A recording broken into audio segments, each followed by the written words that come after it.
praises to Abba for handling the airwaves. I was having some issues. I don't know if it's because the device I'm using is not really charged, but all praise and most, all praise and glory and honor to the Most High. I found the place in the book where the mystery behind Abram's birth, and also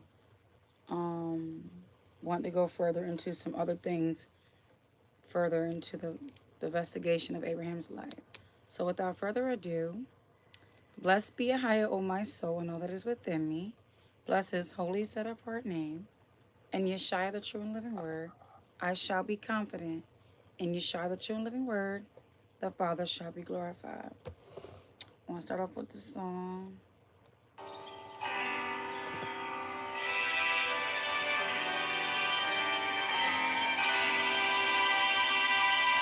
Get out your country, until land that I'ma show you. And then all nations gonna be blessed, they gonna know you. Abraham hockey. Abraham start walking, ended up in Canaan. Abba appeared into your seed, this what I'm arranging. And my name gonna be forever there. If you obey, then you gonna stay, it's gonna be heaven there.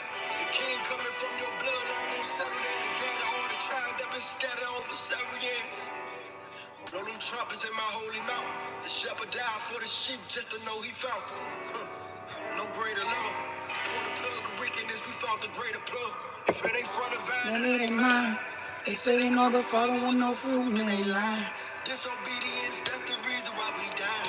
Come back to the covenant, we at the end of time. Offer your life to the high priest. Don't wanna hit the part from me, I want an ID. Follow the shepherd, get a new stone. Dwelling in his presence, bring them nukes on. Bring them new song. 144, go sing a new song. Go sing Sing a new song. The king coming to the earth, don't be lukewarm. Be lukewarm. Players coming to the earth, gonna be too strong. Gonna be too strong. I will cover us. Truly amazing. All you done for me. Yeah, you all we need. All you done for me.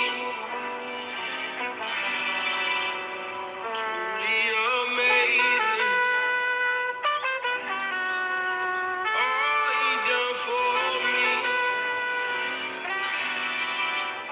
Yeah, you all we need. I will cover me. Blow them trumpets out, Messiah, get an introduction. Blow them trumpets out, Messiah, get an introduction. Blow them trumpets out, Messiah, get an introduction. Blow them trumpets out, Messiah, get an introduction. All right, family. So we will be in Jasher chapter 8 is the location of where Abram's birth was prophesied. Well, the Abram's birth brought forth signs in the constellations, and how the conjurers of the king and the soothsayers and gazers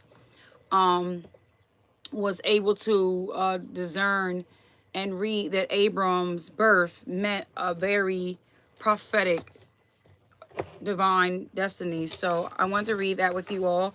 It took me some time. I apologize. I've been just trying to maintain being a mother, taking care of my household.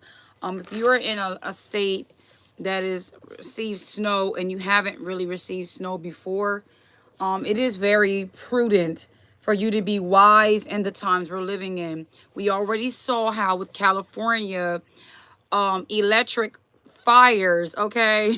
Should I say electric fires? And I say electric fires because something wasn't right. Anywho, there's so much information surfacing on the internet at this point. Bottom line, how else would they be able to remove the internet, or anyways, basically either burn you out or freeze you out? So please be advised, if you are not used to snow and freezing conditions, it would be very wise for example, we have our faucets on like a minor drip. It's not a slow, it's like a, not a minor, but it's like a low flow. I have hot water on the stove boiling, and I fill up my water jugs when I'm done with them, because we drink spring water. So when I'm done with the spring water, I fill it up with faucet water. So just to be able to have some, you know, tap water that's lukewarm. And also I boiled some water in my tea kettle, and I put the tea kettle underneath the sink faucet, which the steam from the tea kettle will help keep your pipes warm from bursting. So I'm not a pro at life. I'm not advanced. I just let the Spirit of the Most High lead me and direct me and guide me, not just in His Word, but also in things of life. And when you're a mother with 3 children, you have to be wise in protecting your household. And even, I don't own this property, so you know, there's certain things I go about. I was gonna get something, I don't know what it was, I forgot. But anyway, I don't know what I was gonna get. Have a prepared bag of emergencies, you know, things that are essential for you if your family has to evacuate. Make sure your important documentations are with you. And just be very attentive by prayer and supplications concerning the times we're living in, because all due respect, family, it would be a shame if you would perish due to being negligent, lazy, or ignorant. We're living in times where you got to take heed to the warnings. You can't be slack. So yeah, have your waters on. If you're in the zones where, or you're in the States or anywhere on the earth where there's freezing colds and warnings coming, if you're in Texas and New Orleans, I don't think you guys are really used to snow. I can't say. I know in Pennsylvania we're used to snow, but it's not just snow. It's freezing temperatures, ice, and it can affect the power lines. It can affect the pipes, and so forth and so on. So every day, what I do is when I wake up, I thank the Most High tremendously for electricity, and I thank Him for warmth. Right now, our hot water is out, so I'm boiling water on the stove, and I have a tea kettle that, like I said, I steam, you know, I brewed, and I let the hot water underneath the sink, so the steam can keep my pipes warm. We'll be alert doing that. Literally last night we went to sleep without our water continually flowing, and woke up and there was no hot water. So I'm grateful to the Most High that we have electricity, or else it's a great chance that we would freeze to death. So I wouldn't stay here. Of course, I would get a room for me and my children, but you know, and I got a dog too. So we just got to be alert, family. This series of investigation into Abraham, if it's your first time watching, I meant to put part 3. I don't know if I did. But my research is basically looking into the father of my inheritance. Okay, Abraham is the father of faith, the man of Shem, that the father, the creator, who made heaven and earth, established his covenant with, and the covenant that he gave him was inheritance of land. We know that in Hebrews 11 it says that he died not yet receiving the promise, but he saw these things afar off.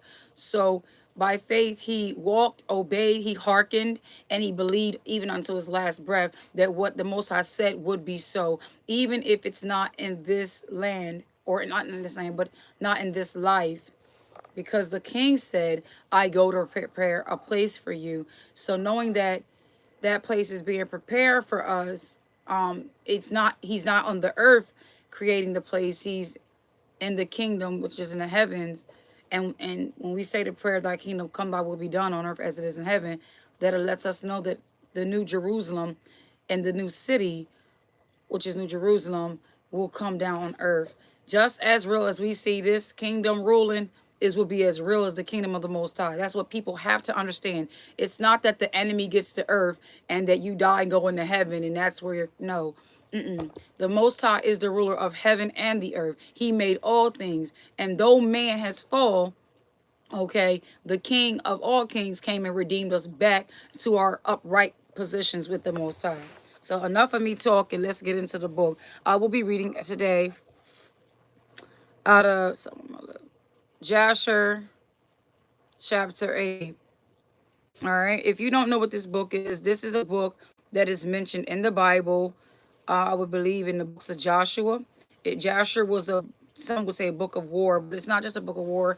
It's also a book records of things that happen further than what Genesis gives us concerning the patriarchs of our faith. So it is a book worth investing. This book is the book of Enoch, Jubilees, and Jasher. This one's by Derek A. Shaver. I haven't read much of the book of Enoch. I don't really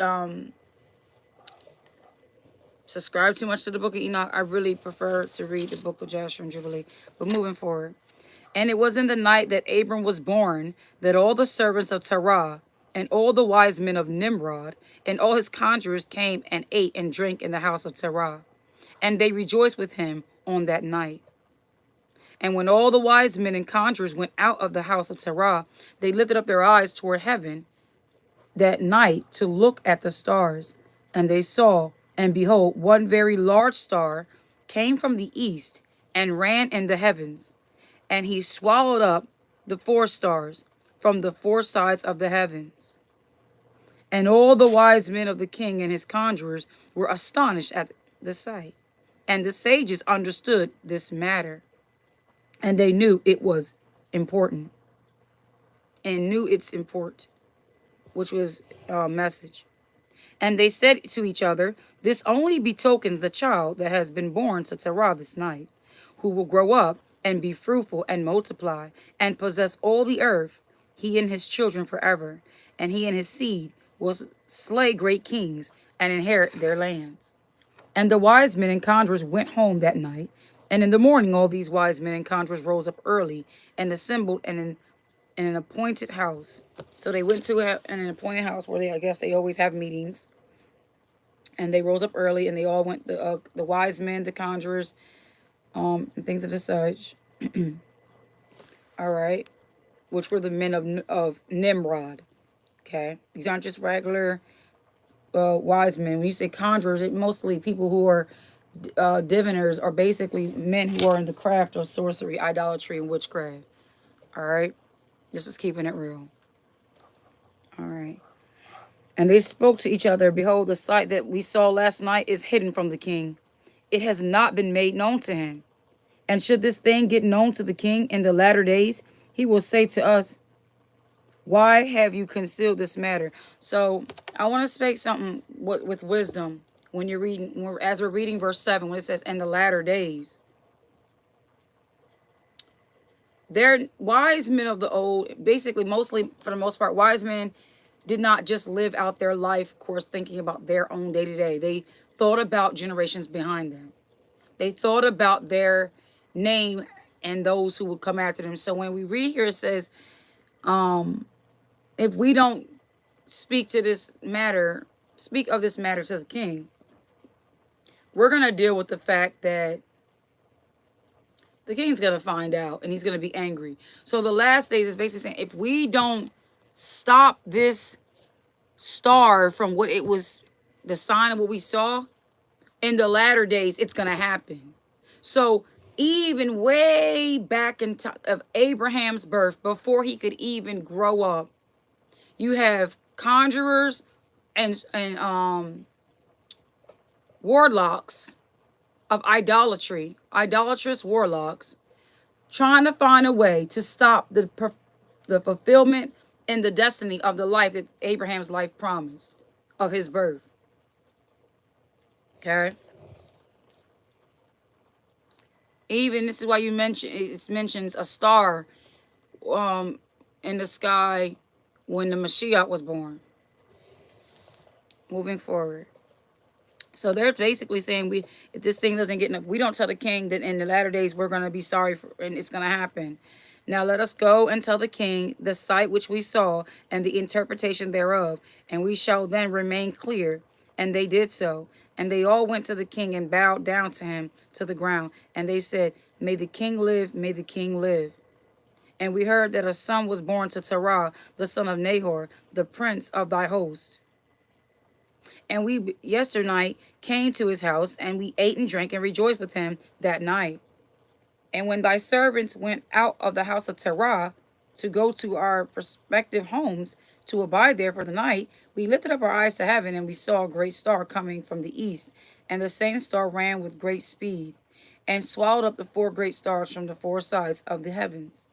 And thy servants were astonished at the sight which we saw, and we were greatly terrified, and we made our judgment upon the sight, and knew by our wisdom the proper interpretation thereof, that this thing applies to the child that is born to Terah, who will grow up and multiply greatly, and become powerful, and kill all the kings of the earth, and inherit all their lands and his seed forever.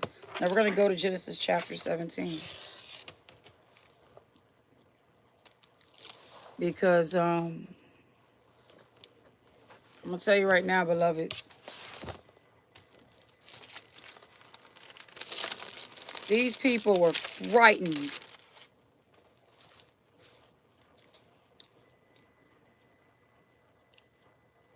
Genesis chapter 17, verse 1, and the Most High, and when Abram was 99 years old, the Most High appeared unto Abram and said unto him, I am the Almighty husbandman.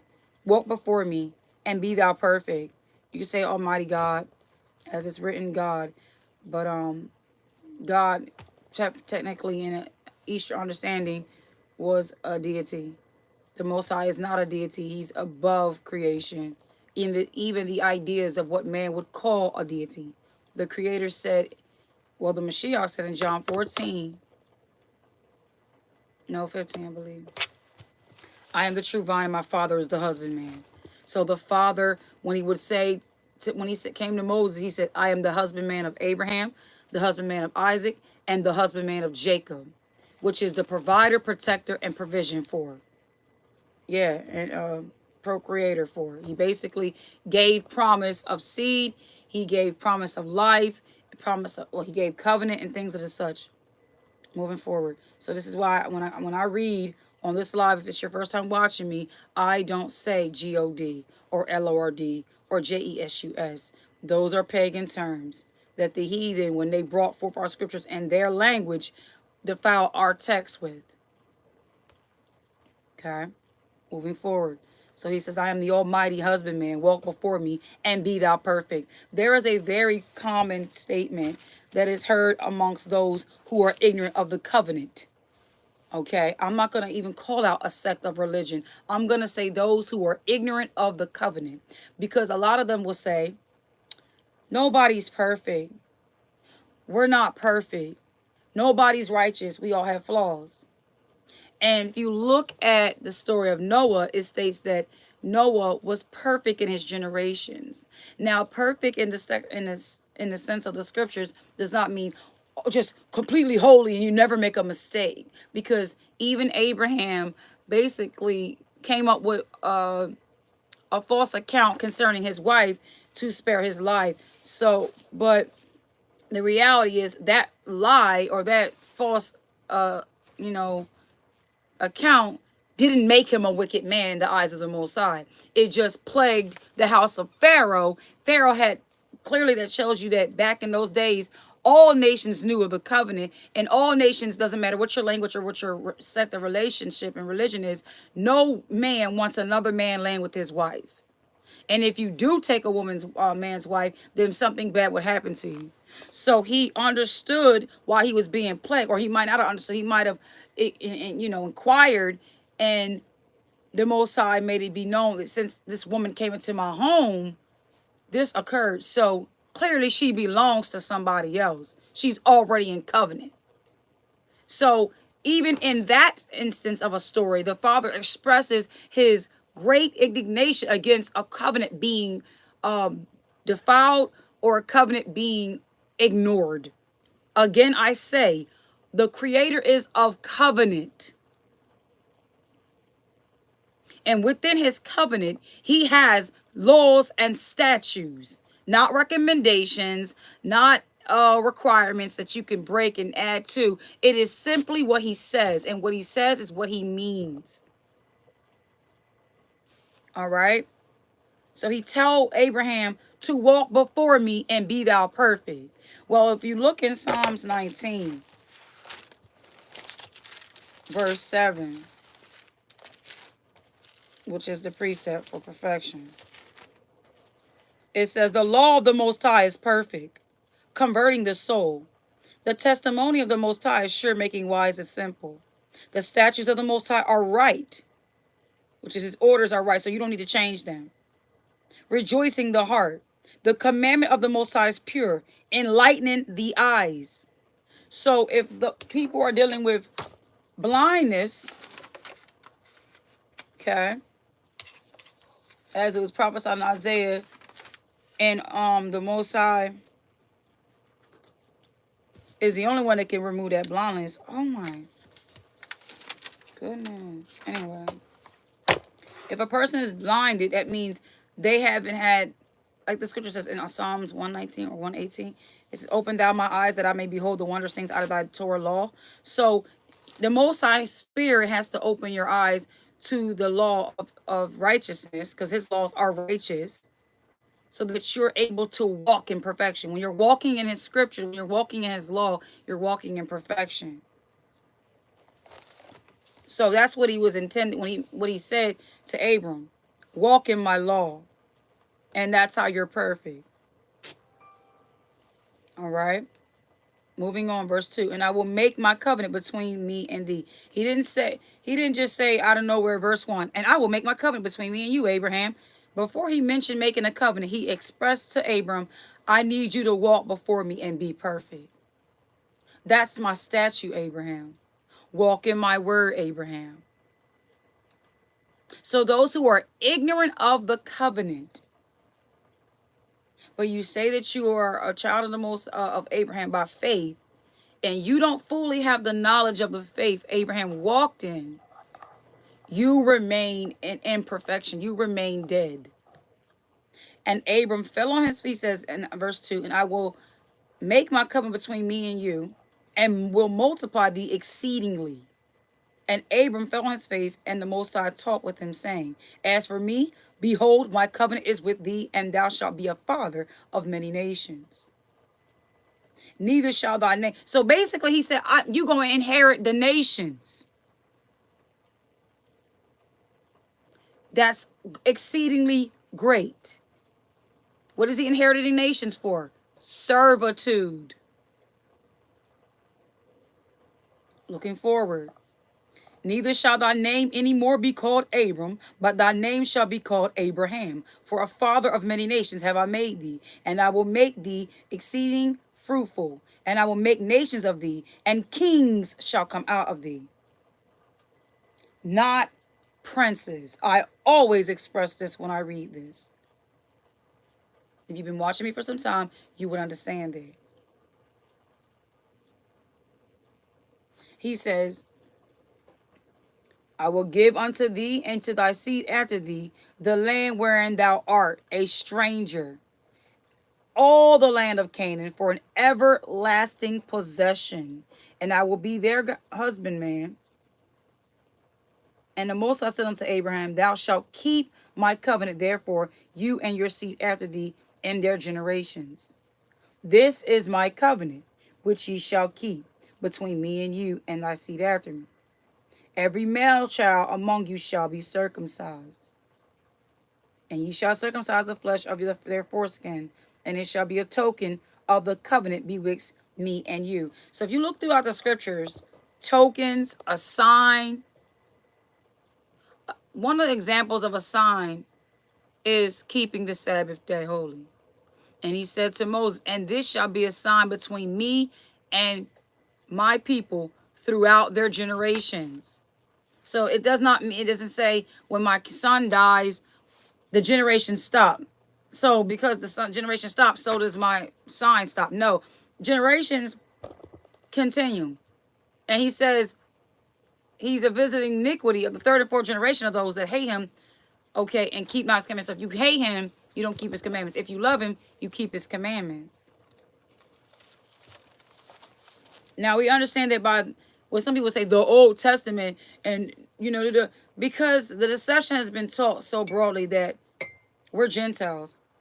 If everybody's Gentiles, but yet the only people that's supposed to be the people of the book is the Jewish man, and they're in rulership, how come the king hasn't been set up on the earth? The kingdom hasn't been set up on the earth. If they're in rulership, then the kingdom of the Most High is supposed to be set up on the earth. But the kingdom of the Most High is not set up on the earth. So clearly, they're not the promised covenant keeping children, descendants of Abraham. So they're not the seed that's going to be exceedingly great. They're the seed that's exceedingly great through the power of the serpent, who he told, the Most High told Adam and Eve, well, actually, basically Eve, that it shall be enmity between your seed, the seed of the woman, and the seed of the serpent forever. They will never get along. There is no salvation for the serpent seed. This is why John the Immerser said, who have warned you of the wrath to come, generation of vipers. They done went from a serpent to vipers, from a viper to a dragon in Revelation. They getting boisterous and more wickeder in each and throughout their rulership. Just like with Nimrod, and it says that his son was far more wicked than him. And the scripture says that from wickedness proceeds wickedness.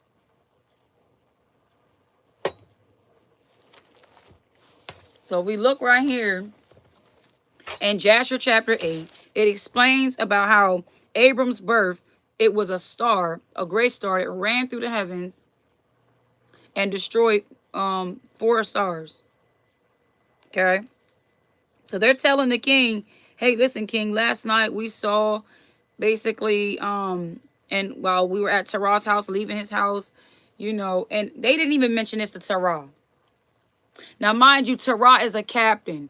Just imagine how the gossip and the conjuring and the talk was when Daniel was chosen, and when Nehemiah, when these people who have favor with another nation who belong to the Most High, when these people have had favor, how those of their own kingdom who don't have favor, how they feel about it. So Terah was the captain of the host of Nimrod. Here it is. They realize he just had a son, and boom, his son is producing constellations of destruction to come to the rulership of Nimrod's kingdom. And they're happy and ecstatic to have an opportunity to possibly tell the king and have his woman, they celebrate and laugh with you, and they're and toasting and eating, and yes, congratulations on your new son. And behind Abram's back, they're like, did you see the signs?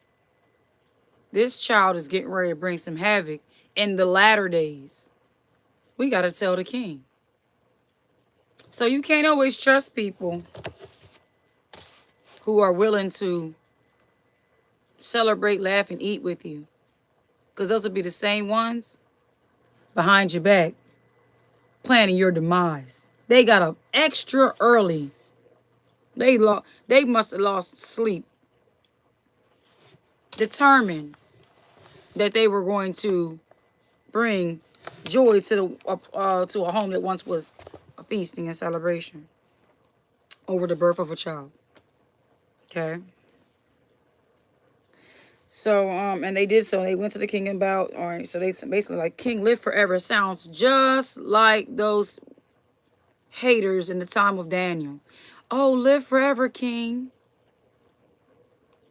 Which means just continue to rule, king. We like your rulership. Yes, king. Listen to this, king.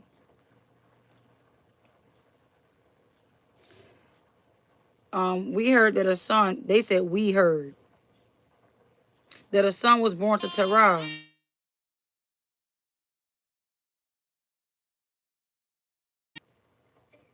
Yes. Hi, Guy. How are you?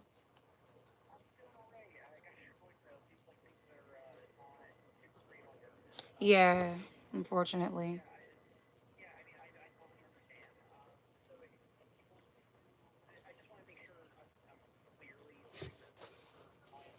Mm-hmm.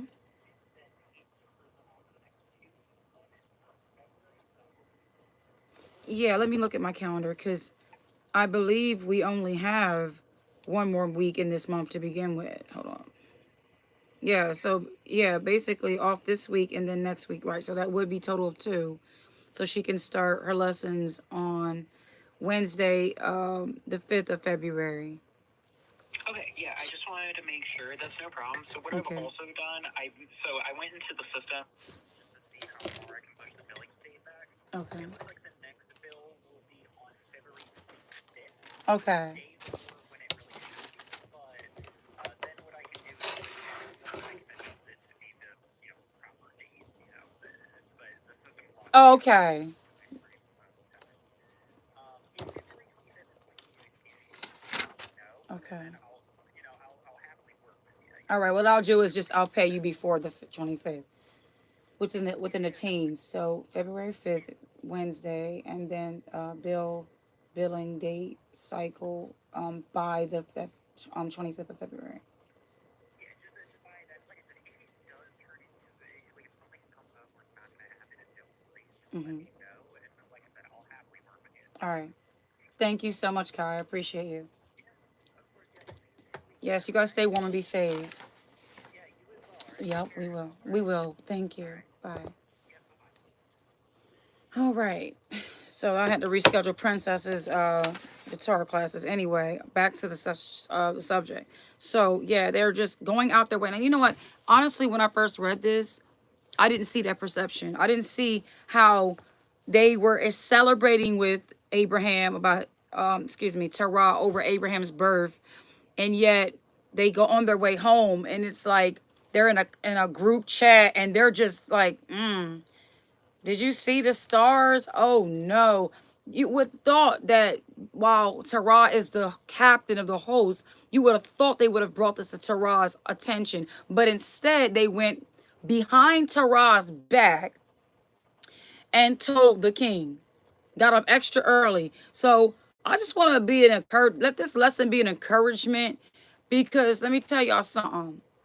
In workplaces and school, in social settings, it does not matter. This type of spirit on people, it was done in the times of Nimrod. It was also done under the ruleship of I guess Nebuchadnezzar, I guess that's his name, with Daniel, with those two talking about, oh, Daniel's praying 3 times a day. So we're gonna go ahead and try to set up a new law where if anybody be caught praying, we can get them caught up. Guess what? It happened with Daniel, and it's happening now. Do we honestly think the descendants of these sects of idolaters, okay, their descendants, who their forefathers said, we got to stop this, they're happy with the children of Abraham, Isaac, and Jacob waking up to them true identity in order to receive their inheritance? No. So there's going to be laws soon passed where if you be caught talking about the scriptures, or if you want to profess to be a child of the Most High and follow after his scriptures,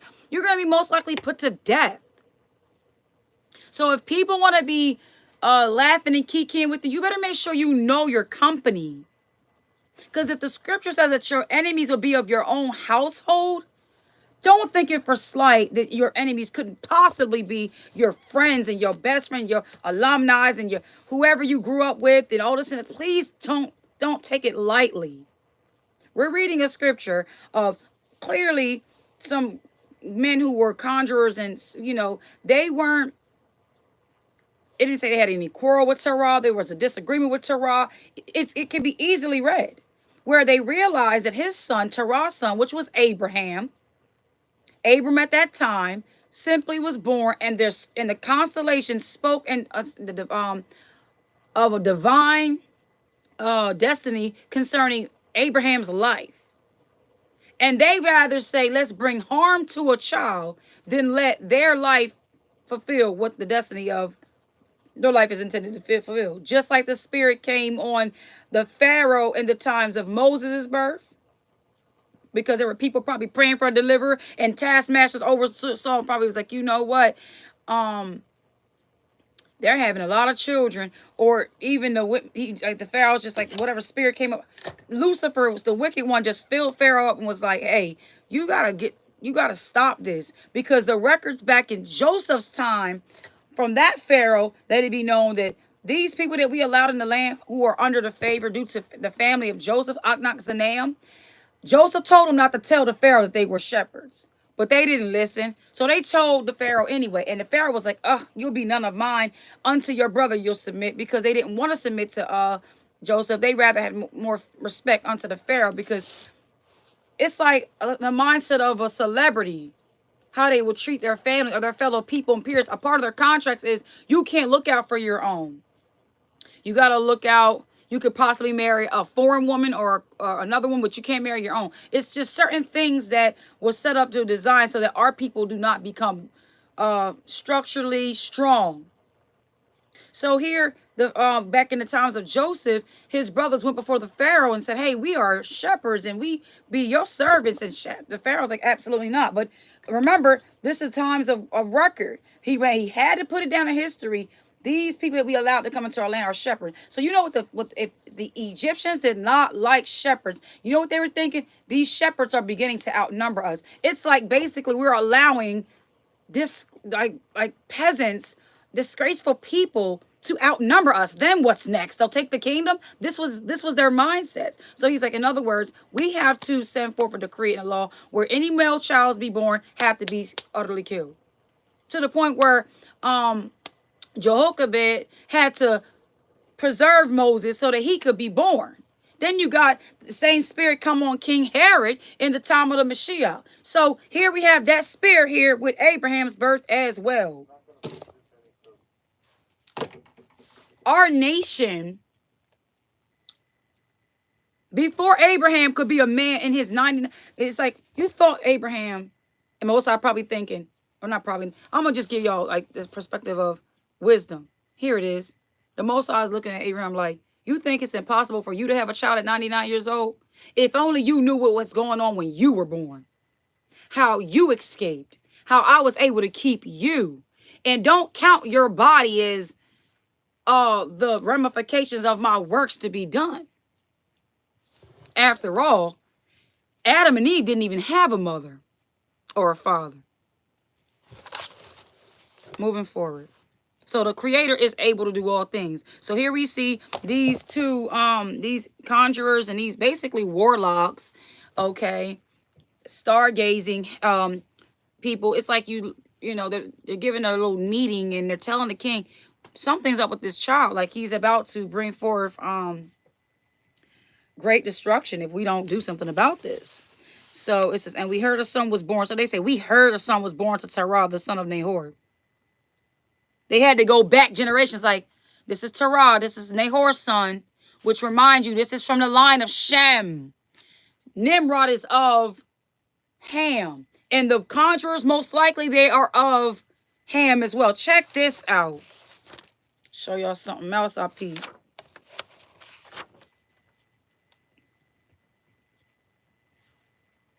Where is it at, Abba? Talking about Ham. All right, we got Jubilees, chapter 7, verse 13. And Ham knew that his father had cursed his son, his younger son, okay? And he was displeased that he had cursed his son and he had parted from his father. When it says parted from his father, it wasn't just I'm moving out. It's his heart departed from his father. So Ham is no longer like, I'm not going to, the heck with my dad. And that would also mean the heck with his teachings too. The heck with that Noah stuff and what he's talking about. This is Ham's mindset. And he departed from his father and his sons with him, Cush and Mizraim, Put and Canaan. And he built for himself a city and called its name after the name of his wife. I cannot say that name.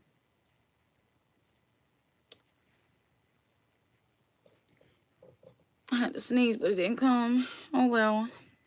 And he built for him. Okay, I read that. And all right, so Japheth saw it and became envious of his brother. And he too built for himself a city. And he called its name after the name of his wife.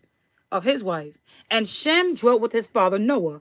He built a city close to his father on the mountain. And he too called its name after the name of his wife. And behold, these three cities are near Mount Lubar. Succotalab, I do not know, fronting the mountain on its east. And okay, so it tells all the locations. So we see here with Jubilees chapter 7, verse 13, that Let's go up a little bit to give you understanding why Noah did curse Ham and his grandson, okay? Verse 7. I'm going to start with verse 1 of chapter 7. And the 7th week of the first year thereof, in the Jubilee, Noah planted vines on the mountain on which the ark had rested, named Lubar, on the one of the Ararat mountains. And they produced fruit in the 4th year, and he guarded there. I need something to help me follow along, because they're so small and they're so close together. Let me just put a bookmark. Okay, but all right. So, and they produced fruit in the 4th year, and he guarded their fruit and gathered it in its year in the 7th month. And he made one. Those are actually statues as well. Okay. First fruits of the Most High. First fruits belongs. I'm over here choked up. Not gonna be looking goofy. The statue of first fruits and things and such, and you don't touch things after a certain year. I believe it's 7 years. But it says here they produced fruit in the 4th year. So the 1st year, 2nd year, 3rd year, they didn't see any harvest. Imagine. Wow. All right. And he guarded their fruit and gathered it in its year in the 7th month. Okay, that's the same month that you would have now today. We have Atonement, the blowing of trumpets, and the Feast of Tabernacles. And he made wine therefrom, and put it into a vessel, and kept it until the 5th year. Wow, that thing was strong. Until the 1st day on the new moon of the 1st month.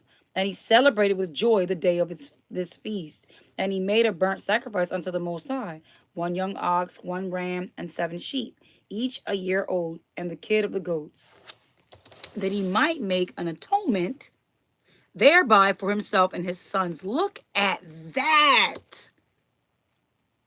Here Noah is keeping atonement in the 7th month. Beautiful. And he prepared the kid first, and placed of its blood on the flesh that was on the altar which he had made, and all the fat he had laid on the altar where he made the burnt sacrifice, and the ox and the ram and the sheep, and he laid all their flesh upon the altar. And he placed all their offerings mingled with oil upon it, and afterwards he sprinkled wine on the fire in which he had previously made on the altar, and placed incense on the altar, and caused a sweet savor to ascend acceptable before the Most High. He rejoiced and drank of his wine, he and his children, with joy.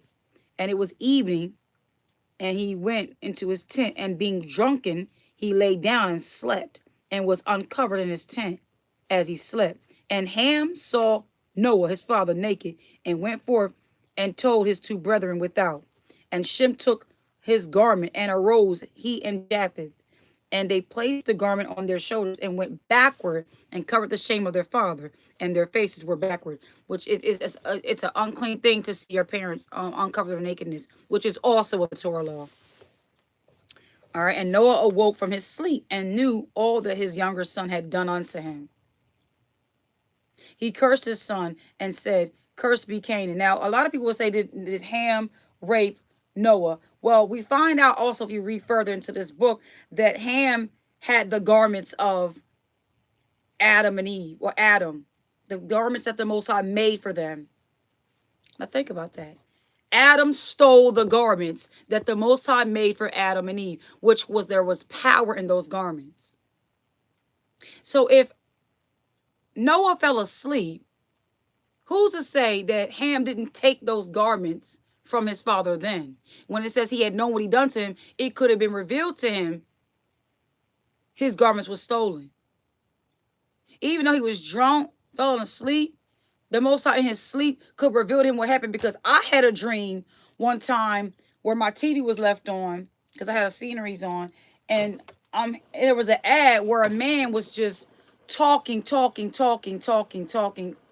some crap, and it was in my dream, and it was getting on my last nerve. I wanted to just, he woke me up, and I look over and my TV is talking. So that goes to show you the body's ability that though you be asleep, you could still have a conscious mind and know what's going on in your surrounding. So Ham must have thought that he could steal the garments that was passed on to him, that he preserved. Because remember, Noah had to prepare the ark and preserve food, animals, in history.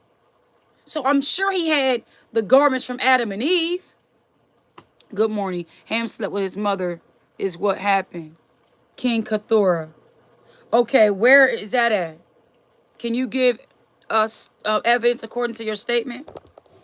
In other words, prove what you stated.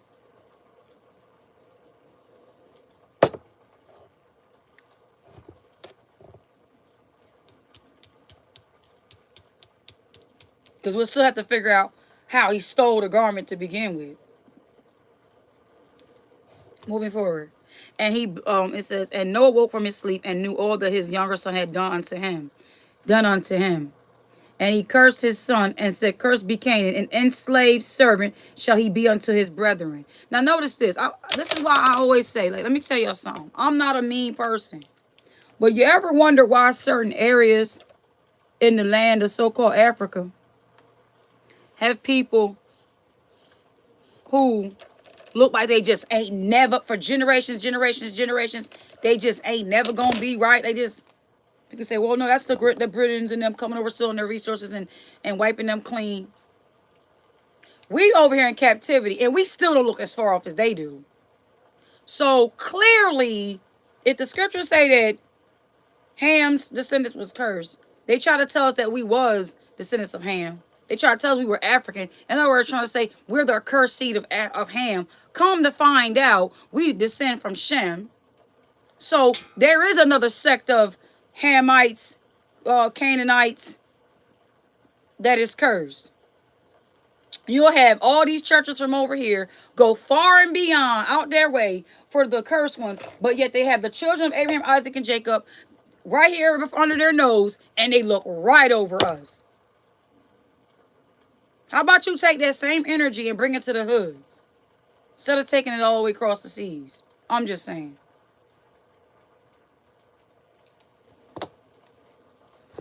All right. So he said, and he blessed Shem and said, blessed be the Most High husbandman of Shem, and Canaan shall be his servant.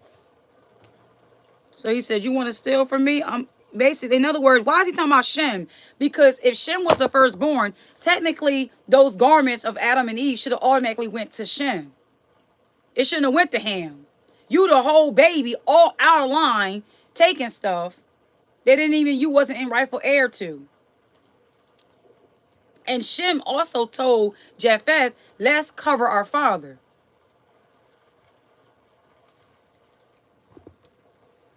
He says, and the Most High shall enlarge Japheth, and the Most High shall dwell in the dwelling of Shem, and Canaan shall be his servant. Twice he said this. And Ham knew that his father had cursed his younger son, and he was displeased that he had cursed his son. And he parted with his father. It didn't say that Ham was displeased with what he had done unto his father. It says he was displeased at his father's consequences. Well, Ham, that's just too darn bad. Nobody told you to take and to disregard and defile whatever you did. Nobody told you to do that.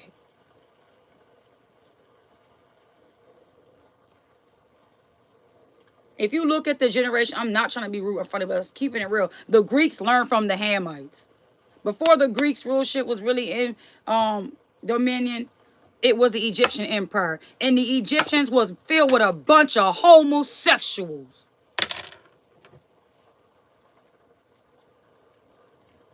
Just nasty. Sleeping with young boys.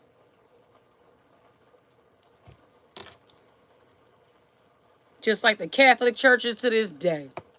How many young boys in the Catholic churches that have been fondled and touched, even not just from, but further into under the branches and the umbrellas of Catholic Church, such as Christianity. You hearing about mega pastors have done some nasty things with boys, although they were touched and freaked out by so-called elders and things of the such.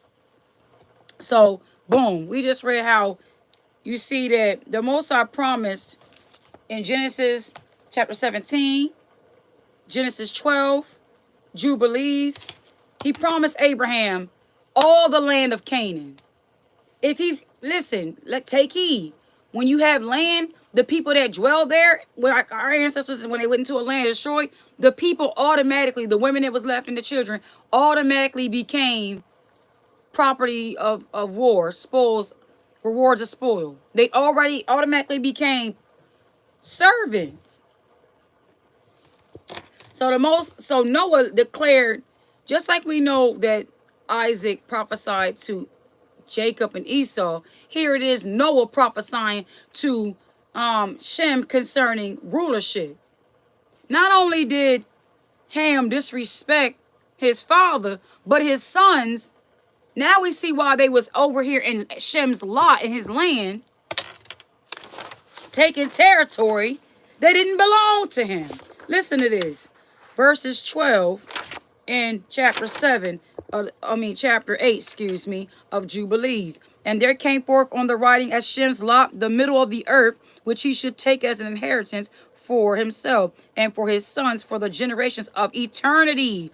What did the Most High tell Abraham in Genesis 17? He said, I'm going to give you this land for an eternal possession. The Most High basically saying, I'm backing what Noah said concerning your inheritance and land that belongs to you. We know we not under the rulership of eternity right now. We under age. So until the eternal kingdom come, them promises still got to be fulfilled.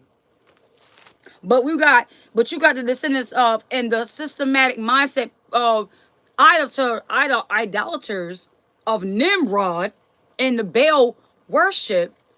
Their descendants are like, oh, we're not gonna let this be. And it doesn't matter what y'all do or what y'all try to stop. The word is not going to return unto the Most High void. Because like Sarah, I'm going to call him faithful. That if he able to bring forth a child out of Sarah at 90 and Abraham at 99, and bring a nation out of that, I know he going to bring a kingdom and my inheritance for her. As a descendant of the most Abraham, Isaac, and Jacob from the tribe of Benjamin. Jubilees, Enoch, and Jesh. Okay, I'm asking, could you give the exact place of what you stated when you said that Ham slept with his dad or his mother? Excuse me. I need the book, chapter, verse for that, beloved. Those are some very claims. All right. And thank you for sharing in the meantime. So, boom. You got from the middle of the mountain range of Rapha, from the mouth of the water of the river Tina, and his portion goes towards, and his portion, Shem's portion, goes towards the west through the midst of the river, and extendeth till it reacheth the waters of the abyss, out of which this river goeth forth, and poureth its waters into the sea Miat. And this river floweth into the great sea, and all that is towards the north is Japheth. So Japheth, you get that cold climate stuff. Shem gets the middle of the earth, not too hot, not too cold. Ham, you a servant. I don't really remember what Ham's was on some real stuff right now. I don't really care too much for Ham, to be quite honest for you. I'm gonna tell you straight up, I don't care much for Ham. I really don't. Unapologetically do not give no rats behind for them, because nobody told you going to our land.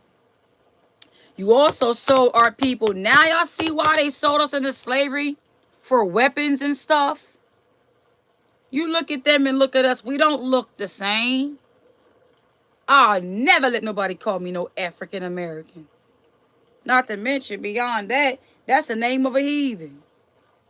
Moses told Abraham, that all the land of Canaan. And he also said, wherever the soles of your feet be, shall be yours.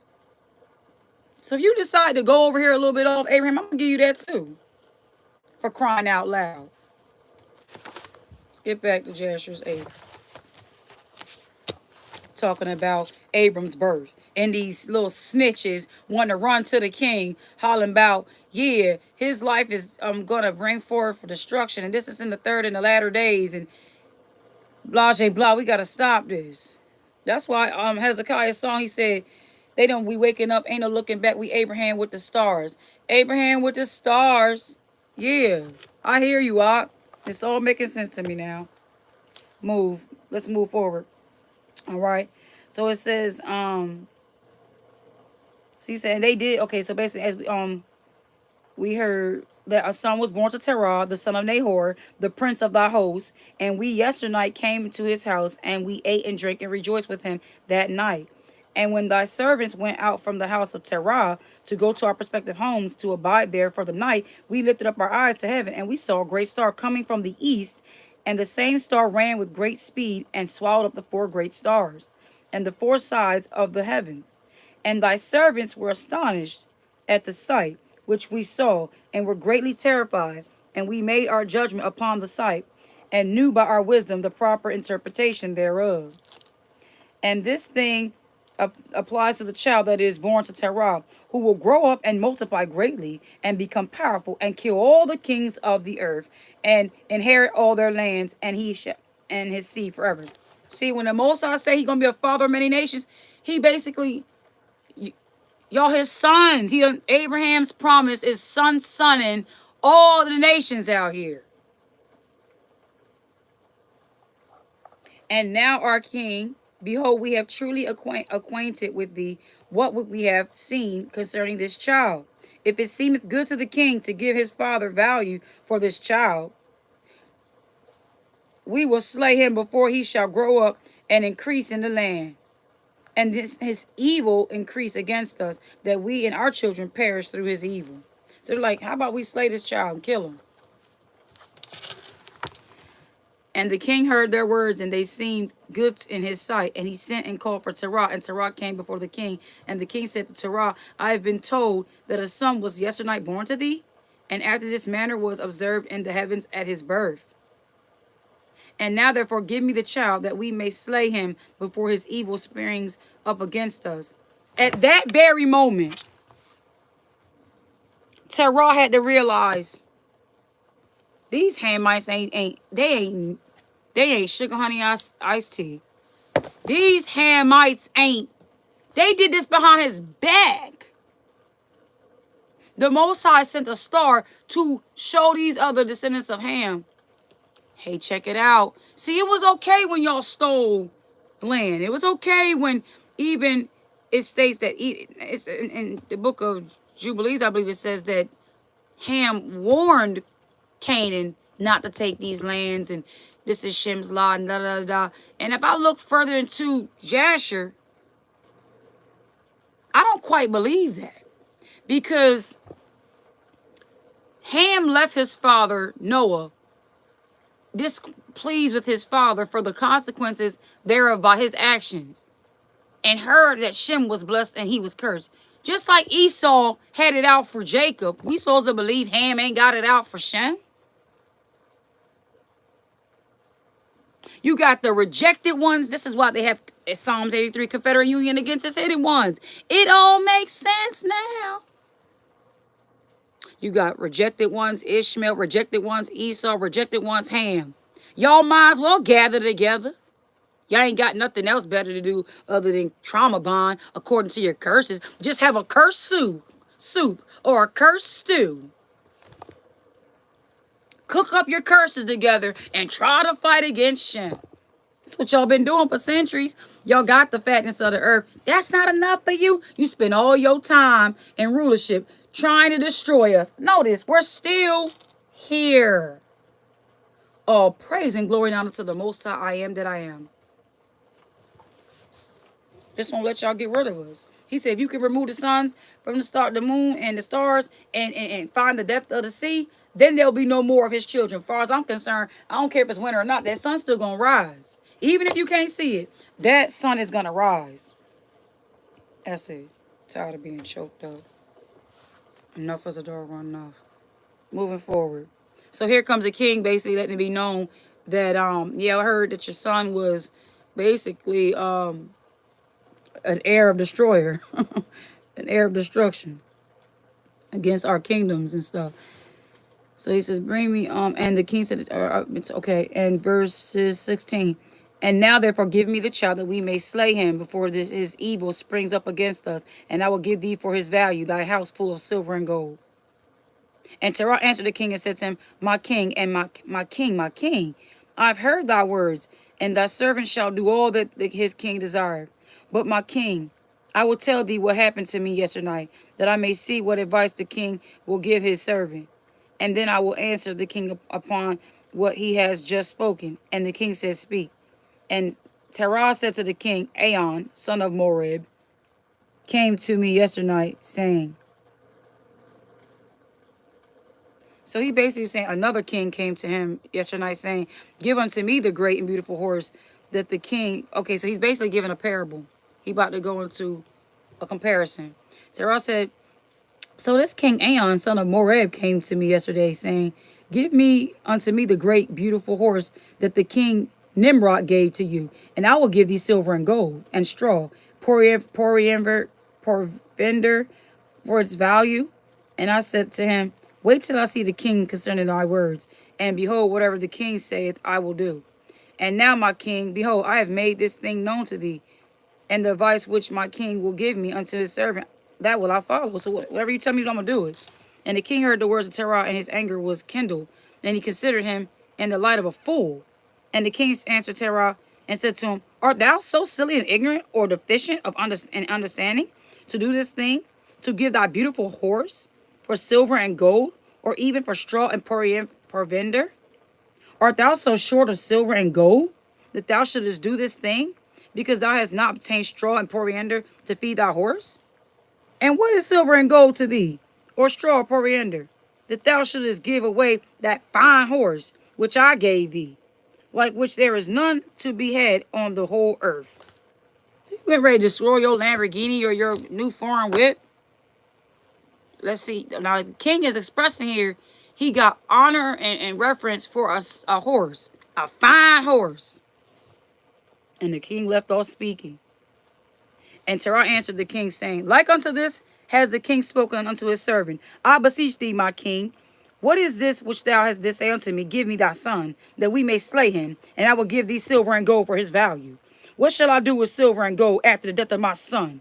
Who shall inherit me? Surely then at my death, the silver and gold will return to my king who gave it.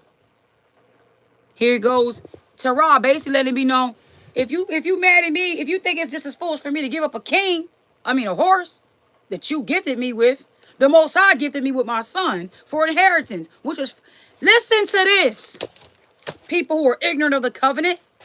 The scripture says that children are an inheritance from the Most High, right? During the campaign of Kamala, the lives of children wasn't so valued. You got here, Abraham let it be known, he already the captain's host. So he ain't hurting for nothing. He was about to be even more increased. And he said, not so. My child, what about my child's life and value? How many parents you know today wouldn't take the wicked opportunity to hand over their children, who are handing over their children, John Bonet and her mammy and them? How many times you look on that, you see, I'm going to just start like, celebrities, they sacrifice their kids to Disney, Nick Jr., Hollywood, Beyonce, sacrificing a child that even hers, the list goes on. So listen, people don't say her name. I don't give a job. I'm going to say her name. I ain't scared of her. I ain't scared of no sorceress, no witch. I know how to war in the spirit. I know to whom I come from, and I know to whom I belong.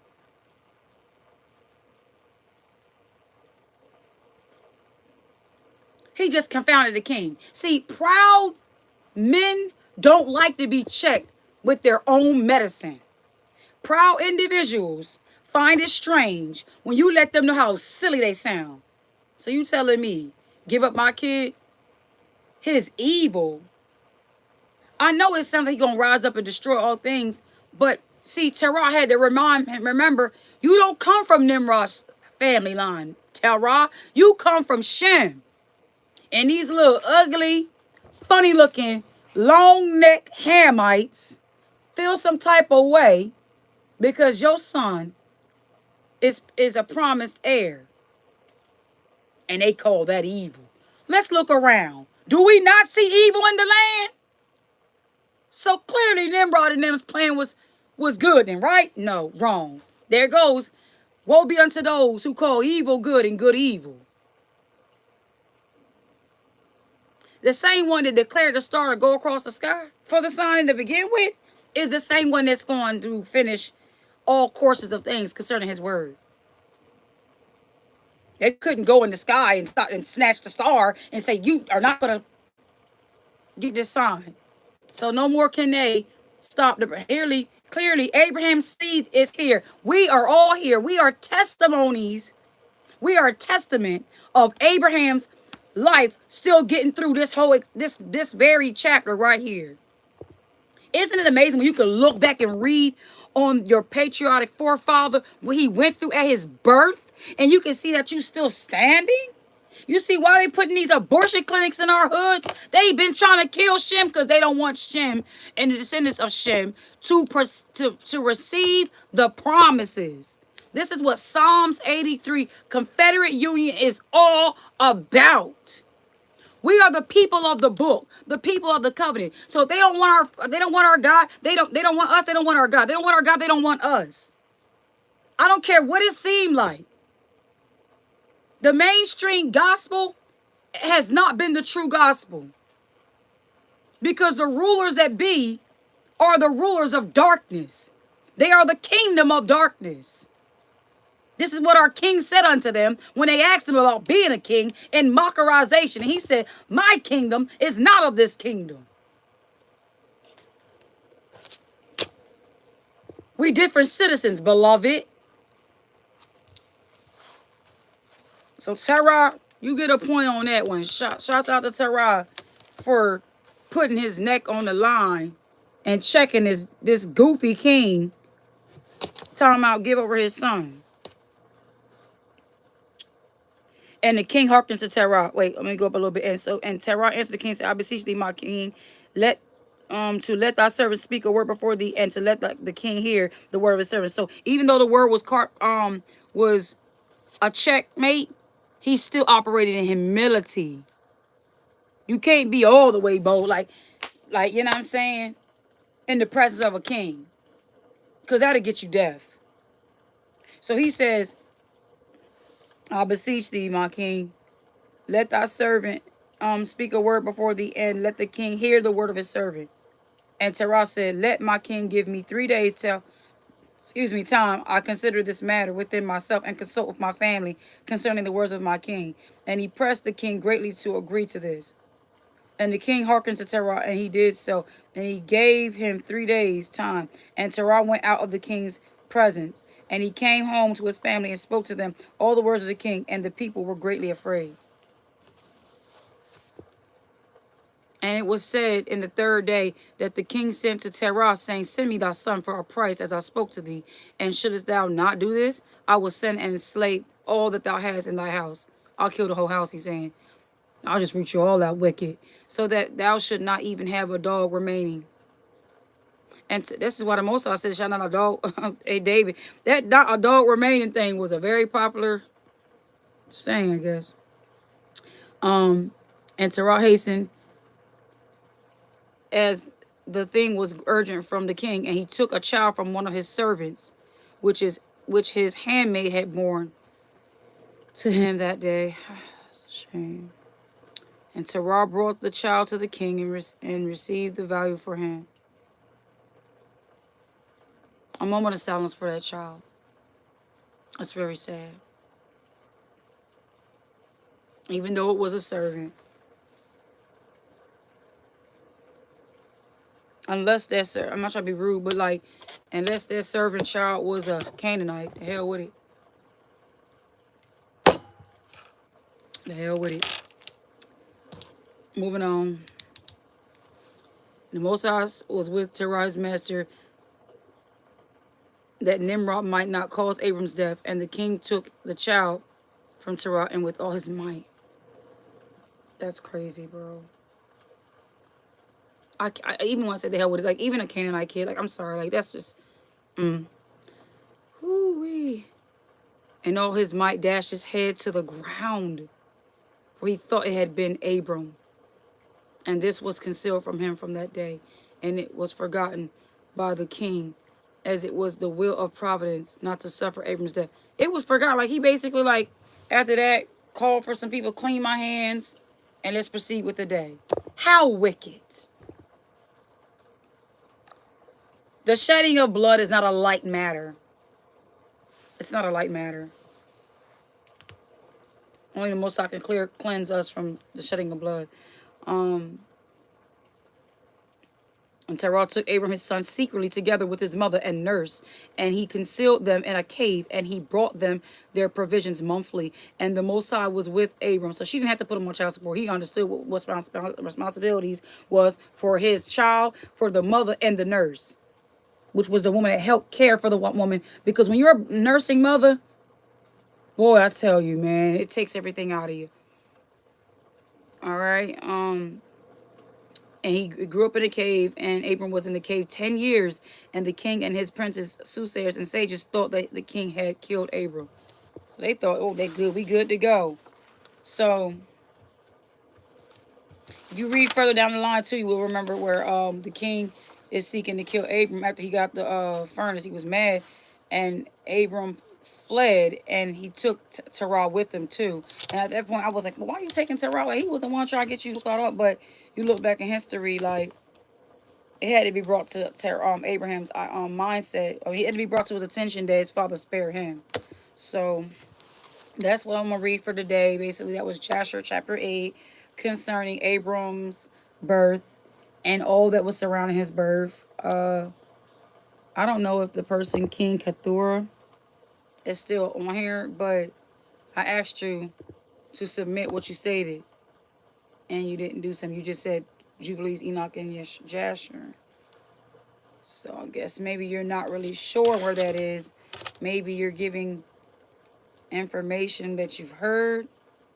But if you speak concerning these scriptures and you're not able to prove that, you can finish the rest from there. So we might even be able to record text, actually, you know. But if we know scripture, we can Google that scripture and look it up. So if you're still here, King Keturah, I beseech you to submit what you stated in my comment section.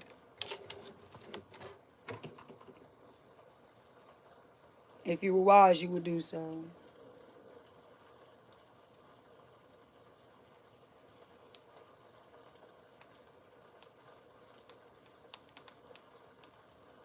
Well, I'm about to get out of here, fam. Like I said, please take heed to the weather. Be prepared. And watch out. Don't be ignorant.